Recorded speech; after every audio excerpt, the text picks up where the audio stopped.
আসন্ন নির্বাচনে বগুড়ার ৭টি আসনে প্রার্থী চূড়ান্ত করেছে বাংলাদেশ জামাতে ইসলাম। আসসালামু আলাইকুম। নতুনের চাওয়ায় আজকের খবরে আপনাকে অভিনন্দন। আগামী ত্রয়োদশ জাতীয় সংসদ নির্বাচনকে সামনে রেখে বগুড়ার ৭টি আসনে প্রার্থী চূড়ান্ত এবং তাদের নাম ঘোষণা দিয়েছে বাংলাদেশ কেন্দ্রীয় জামাতে ইসলাম।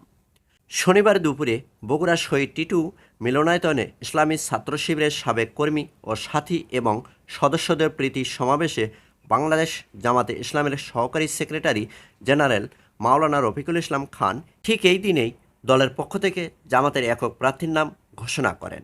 উক্ত সময়ে রফিকুল ইসলাম খান প্রধান অতিথির বক্তব্য দিতে গিয়ে বলেন, আমরা ইদানিং লক্ষ্য করছি যারা জামাত শিবিরের দিকে চোখ রাঙিয়ে কথা বলার চেষ্টা করছেন তারা সাবধান হয়ে যান।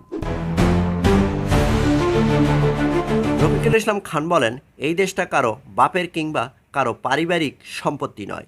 এই দেশ 18 কোটি মানুষের। 18 কোটি মানুষ যাদেরকেই চাইবে তারাই আগামীতে দেশ শাসন করবে।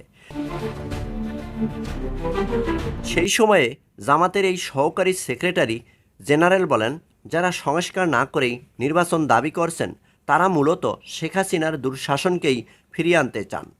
বিএনপিকে ইঙ্গিত করে জামাতের এই শীর্ষ নেতা বলেন, অতীতে যারা তাদের নেত্রীর বাড়ির সামনে থেকে একটি বালুর ট্রাক সরাতে রাস্তায় নামার সাহস পায়নি, তারা আজ 24-এর গণ অভ্যুত্থানের শহীদের রক্তের সঙ্গে বেইমানি করছেন। জামাতের এই শীর্ষ নেতা আরও বলেন, সরকারের ভিতর ও বাহিরে এখনও ফেসিবাদের দোসররা সক্রিয় রয়েছে।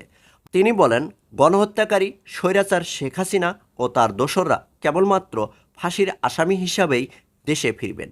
যারা জামাতের নিরপরাধ শীর্ষ নেতাদের হত্যা করেছে তাদের বিচার বাংলার মাটিতেই হবে। ঠিক এই দিনে জামাতের এই শীর্ষ নেতা দলের পক্ষ থেকে বগুড়া জেলার ৭টি আসনের জামাতের একক প্রার্থীর নাম ঘোষণা করেন।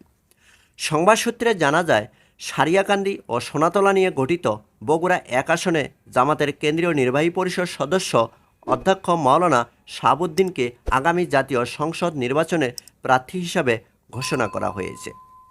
অন্যদিকে আবার বগুড়া ২ শিবগঞ্জ আসনে জামাতের একক প্রার্থী চূড়ান্ত হয়েছেন বগুড়া জেলা জামাতের শুরা সদস্য ও সাবেক এমপি অধ্যক্ষ মাওলানা শাহাদাতুজ্জামান।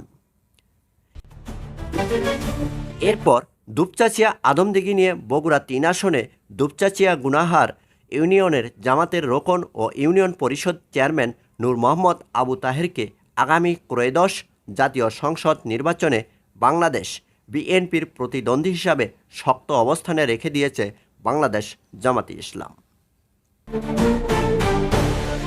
এরপর কাহালু এবং নন্দীগ্রাম নিয়ে বগুড়া ৪ আসন গঠিত জেলা জামাতের নির্বাহী সদস্য অধ্যক্ষ মাওলানা তায়েব আলীকে প্রাথমিকভাবে ঘোষণা করেছে।